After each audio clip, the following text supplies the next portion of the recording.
வாரம் நம்ம ஒரு உமன் ஹெல்த் ரிலேட்டட் டாபிக் பார்த்துட்ருக்கோம். இந்த வீக் நம்ம பார்க்க போகிறது ப்ரொஜெஸ்ட்ரான் பற்றி தான். ப்ரொஜெஸ்ட்ரான்ற ஹார்மோன் ஃபீமேல் ஹெல்த்துக்கு ஒரு ரொம்பவே இம்பார்ட்டண்ட்டான ரோல் ப்ளே பண்ணுதுன்னு நம்ம எல்லாருக்குமே தெரியும். Progesterone is a steroid hormone secreted by the adrenal gland as well as the ovary, அதாவது சினைமுட்டை பையிலையும் அது செக்ரீட் ஆகுது. 28 நாள் மாதவிடாய் சைக்கிளில் 14-15 நாட்களில் ஆகும்போது இந்த ப்ரொஜெஸ்ட்ரான் ஹார்மோன் அளவு அதிகமாகுது. 26-27 நாள் வரும்போது அந்த மாதவிடாய் ஏற்படுறதுக்கான முக்கியமான காரணம் என்னென்னா ப்ரொஜெஸ்ட்ரான் ஹார்மோன் குறையுது.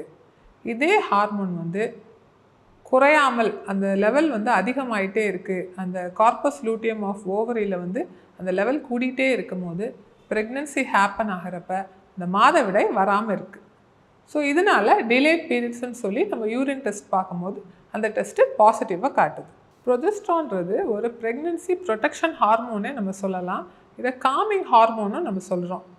ப்ரொஜெஸ்ட்ரானில் நிறைய டெரிவேட்டிவ்ஸ் இருக்குது, ஸ்ட்ரக்சரல் டிஃப்ரென்ஸ் இருக்குது, அதுக்கப்புறம் ஜென்ரேஷன் டிஃப்ரென்ஸ் இருக்குது. ஸோ ஒவ்வொரு டெரிவேட்டிவும் ஒவ்வொரு டைப் ஆஃப் நீடுக்காக நம்ம யூஸ் பண்ணுறோம். ப்ரொஜெஸ்ட்ரான் ஹார்மோன் எங்கெல்லாம் உடம்புல ஆக்ட் பண்ணுது அப்படின்னு பார்த்திங்கன்னா கர்ப்பப்பை, கர்ப்பவாய், சினைமுட்டைப்பை, சினைக்குழாய் இது எல்லாத்துலேயுமே ஆக்ட் பண்ணும். யூட்ரஸில் ஸ்மூத் மசில் ரிலாக்ஸேஷன் காஸ் பண்ணுறதுனால ப்ரெக்னென்சி மெயின்டெனன்ஸ்க்கு ரொம்பவே ஹெல்ப்ஃபுல்லாக இருக்குது. கர்ப்ப வாயில் பார்த்திங்கன்னா ஒரு திக் மியூக்கஸ் ஃபார்ம் பண்ணி அந்த ப்ரெக்னென்சி டைமில் இன்ஃபெக்ஷன்ஸ் எதுவும் ஏற்படாமல் பாதுகாக்குது. சினை குழாயோட மூமெண்ட்ஸ்க்கும் ரொம்பவே ஹெல்ப்ஃபுல்லாக இருக்குது. இது தவிர பிரெஸ்ட்லேயும் அந்த ப்ரொஜெஸ்ட்ரான் ஹார்மோனோட எஃபெக்ட்ஸ் இருக்குது.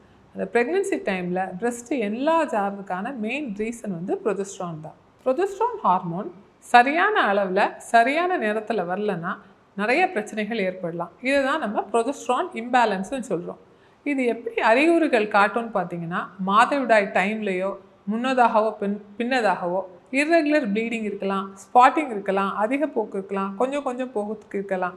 சில பேருக்கு ப்ரொஜெஸ்ட்ரான் டிஃபிஷியன்சினால் இன்ஃபர்டிலிட்டி மலட்டுத்தன்மை கூட ஏற்படுது.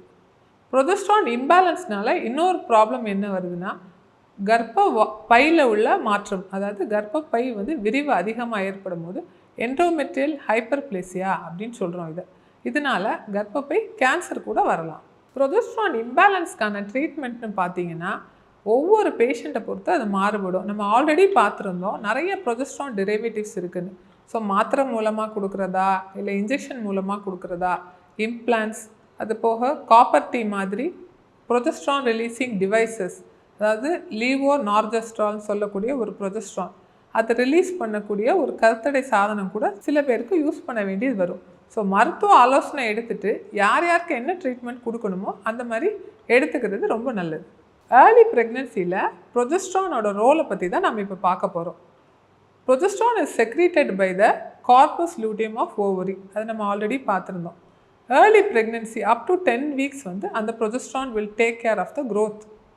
10 வீக்ஸ் தாண்டும் போது அந்த நஞ்சு கொடி ஃபார்மேஷன் அது கூட ஹியூமன் கோரியானிக் கொனோடோட்ரோபின் அப்படின்னு ஒரு ஹார்மோன் செக்ரீட் ஆகுது.